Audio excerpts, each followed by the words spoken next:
Tahun lalu baru aja upgrade CPU, sekarang udah keluar yang baru bre. Masa iya sih mau upgrade lagi? Atau mendingan upgrade RAM dulu aja kali ya?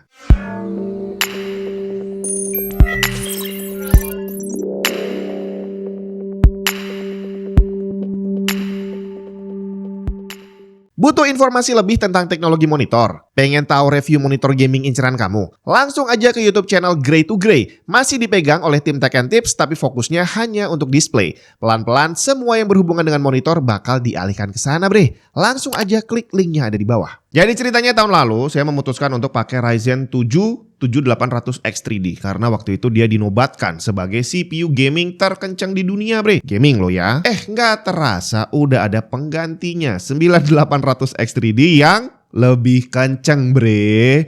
Apakah sudah waktunya untuk ganti lagi upgrade? Perasaan baru 1 tahun gitu kan. Yang bikin dilema adalah selain CPU-nya saat dia rilis itu rilisnya berbarengan dengan chipset AM5 yang terbaru seri 800. Dan itu pun juga berbarengan dengan DDR5 yang baru yang speednya tiba-tiba tahun lalu kan masih 6.000-an lebih gitu ya. Sekarang udah langsung lompat 8.000 bre. Dari 6.000 ke 8.000 itu 30% loh naiknya. Jadi akhirnya kalau mau upgrade itu godaannya gede banget. Mau upgrade CPU doang sayang juga ada RAM yang baru gitu kan. Tapi kalau mau upgrade dua-duanya apa iya bisa support di motherboard yang lama. Salah satu kelebihan AMD sampai hari ini adalah support yang panjang dari chipsetnya untuk bisa menjalankan CPU terbaru. Jadi kalau kamu mau upgrade CPU nggak perlu upgrade motherboard. Dia udah bisa disupport. Paling yang kita butuhkan hanya update BIOS aja kali ya. Masalahnya dengan keluarnya RAM terbaru yang 8000 MTS ini apakah bisa jalan di motherboard yang lama seri 600? Yang saya pakai motherboardnya adalah ASRock X670E Taichi Carrara. Dimana secara spek tertulis dia mensupport DDR5 dengan speed 7800 plus MTS. Jadi kalau saya pasang 8000 kira-kira bakal bisa atau enggak? Daripada penasaran akhirnya saya tes pakai RAM ini Kingston Fury Renegade 8000 MTS.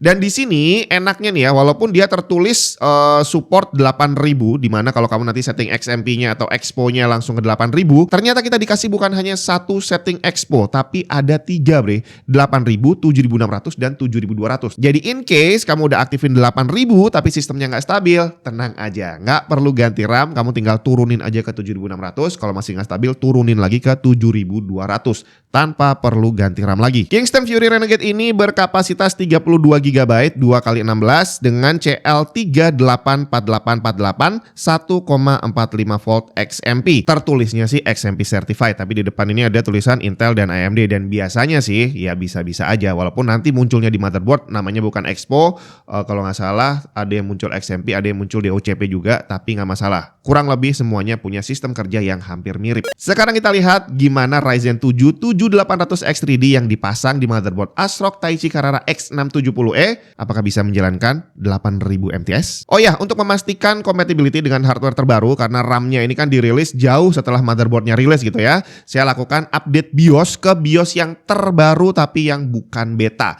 Dan untuk menjalankan tesnya saya hanya pakai setting bawaan dari RAM dan motherboardnya. Jadi hanya mengaktifkan XMP atau Expo tanpa melakukan tuning manual. Dan hasilnya langsung tes stability jalanin RAM 8000 MTS. Nggak pakai lama errornya langsung muncul bertubi-tubi bre. Masuk Windows dan dipakai kerja ringan sih masih bisa. Tapi begitu dipakai buat jalanin game atau kerjaan berat lainnya langsung sering crash. Dan ternyata bener stability testnya kelihatan banyak errornya. Saya coba turunin setting Expo-nya ke 7600 dan hasilnya berhasil bre. Saya nggak jalanin tesnya terlalu lama karena kalau beberapa menit awal nggak ada error biasanya untuk pemakaian harian yang bukan stress test itu nggak ada masalah. Dan aktualnya memang benar pada speed 7600 di sini tesnya nggak ada error dan dipakai ngegame juga nggak ada kendala. Oke, ternyata gagal bre.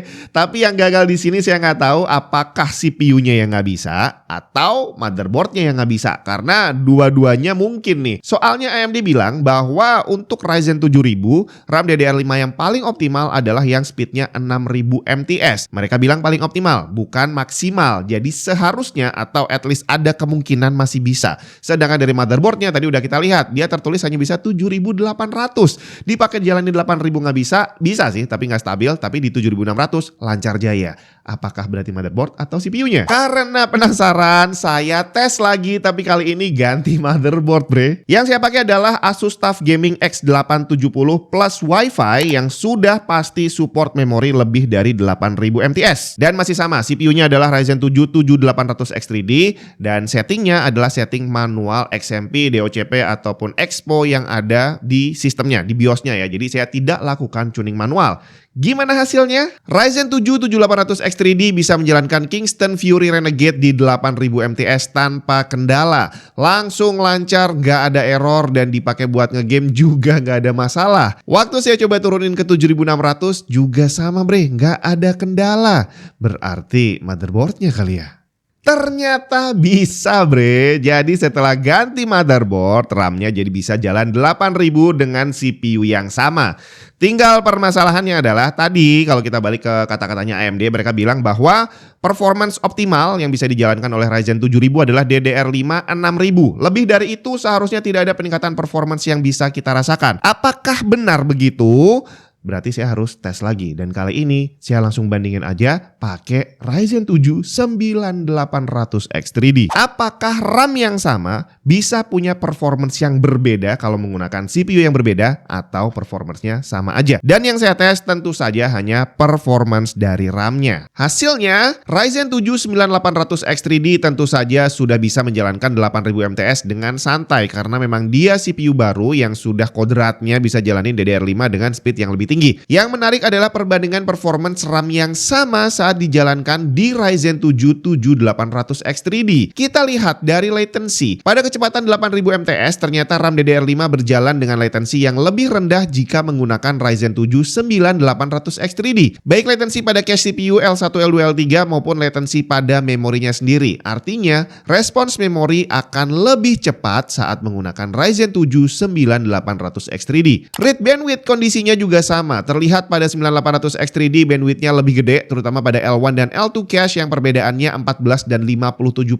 lebih gede dibandingin Ryzen 7 7800X3D. Sedangkan untuk write perbedaannya semakin besar. L1 cache write 9800X3D 116% lebih gede, L2 cache 67% dan L3-nya 154%. Latency pada kecepatan 7600 MTS kondisinya juga masih sama, di mana Ryzen 7 9800X3D punya latency yang lebih kecil baik pada level cache di dalam CPU maupun latency memorinya sendiri. Read bandwidth juga sama, 9800X3D punya L1 bandwidth 11% lebih gede dan L2 sekitar 54% lebih gede dibandingin Ryzen 7 7800X3D. Tapi untuk write-nya sekali lagi perbedaannya semakin gede lagi. Ryzen 7 9800X3D L1-nya sampai 120% lebih gede, L2-nya 55% dan L3-nya 119% lebih gede dibandingin pendahulunya. Terakhir untuk speed 5600 MTS. Kondisinya ternyata juga masih sama, di mana Ryzen 7 9800X3D punya latency yang lebih rendah. Jadi di sini RAM DDR5 di semua frekuensi yang diujikan lebih responsif saat dijalankan di Ryzen 7 9800X3D. Untuk read bandwidth, L1 cache Ryzen 7 9800X3D terlihat lebih gede, tapi hanya 9% bedanya. Sedangkan untuk L2 selisihnya sampai 50%. Cuma untuk write selisihnya balik gede lagi seperti sebelumnya, di mana L1 cache selisihnya sampai 110%, L2-nya 53% dan L3 sampai 208%. Oke, ternyata hasilnya cukup menarik. Bahwa RAM DDR5 bukan hanya yang 8000, bahkan yang 5600 sekalipun begitu dijalanin di Ryzen 7 9800X3D, peningkatan performance-nya cukup signifikan. Tapi perlu dicatat, ini adalah angka benchmark dari RAM-nya. Dan kalau kita hanya bicara tentang performance dari RAM, itu belum tentu akan terlihat peningkatan aktualnya di penggunaan sehari-hari ataupun penggunaan gaming. Bahkan mungkin pekerjaan yang berat sekalipun belum tentu akan bisa merasakan perbedaan dari peningkatan bandwidth dari RAM gitu ya. Tapi udah kita lihat bahwa ternyata Ryzen 7 9800X3D bisa memanfaatkan RAM DDR5 berapapun speednya yang sudah dites dengan lebih optimal. Tinggal kita tungguin aja apakah nantinya akan ada software yang bisa memanfaatkan peningkatan performance dari memori DDR5. Nah, sekarang penasaran saya yang terakhir. Tadi CPU lama dipasangin sama motherboard lama nggak bisa jalan 8000. Tapi CPU lama dipasang di motherboard baru bisa jalanin 8000. Gimana ceritanya kalau CPU baru dipasang di motherboard lama? Apakah bakal bisa atau nggak bisa? Jadi kita pengen lihat apakah memang beneran motherboardnya nggak sanggup atau gimana nih? Hasilnya, ASRock X670E Taichi Carrara bisa menjalankan Kingston Renegade di 8000 MTS tanpa kendala kalau dipasangkan dengan Ryzen 7 9800X 3D. Jadi ternyata bisa, bukan motherboardnya yang jadi masalah. Jadi gimana dong? Siapa yang salah? Apakah CPU-nya atau motherboardnya? Nah, disinilah yang menarik. Bahwa kalau kita bicara tentang RAM, itu dia terpasang di motherboard, otomatis motherboard akan ada peranan, dan memory controller ada di dalam CPU, di mana CPU juga akan memegang peranan.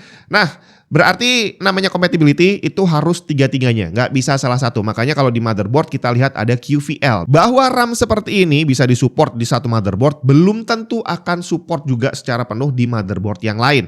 Jadi intinya adalah, ya gacha sih ya kalau kamu beli, karena kalau kita bicara QVL itu juga bukan menjamin bahwa yang ada di list pasti bisa dan yang nggak ada pasti nggak bisa, itu bukan. Jadi QVL itu hanya sekedar guidance aja. Dan kalau kita bicara tentang QVL, brand yang udah gede macam Kingston ini biasanya termasuk yang aman karena kemungkinan ada banyak lineup produk mereka yang masuk ke dalam QVL banyak brand motherboard. Contohnya di Asus TUF Gaming X870 Plus Wi-Fi ini, Kingston yang masuk di list ada 4 halaman bre. Jadi sekali lagi kalau misalkan kamu ngerakit PC nih ya dengan part yang sudah kamu beli yang dibilang support tapi saat dipasang ternyata nggak bisa jalan dengan optimal, ya sekali lagi belum tentu salah CPU-nya, belum tentu salah motherboardnya, dan belum tentu salah memorinya. Kamu harus tes lagi di sistem yang lain karena siapa tahu dengan kombinasi yang berbeda akan bisa jalan dengan lebih optimal. Tapi yang seperti ini biasanya nggak bisa dilakukan di rumah karena ya biasanya user cuma punya satu, dan disinilah tugasnya tukang servis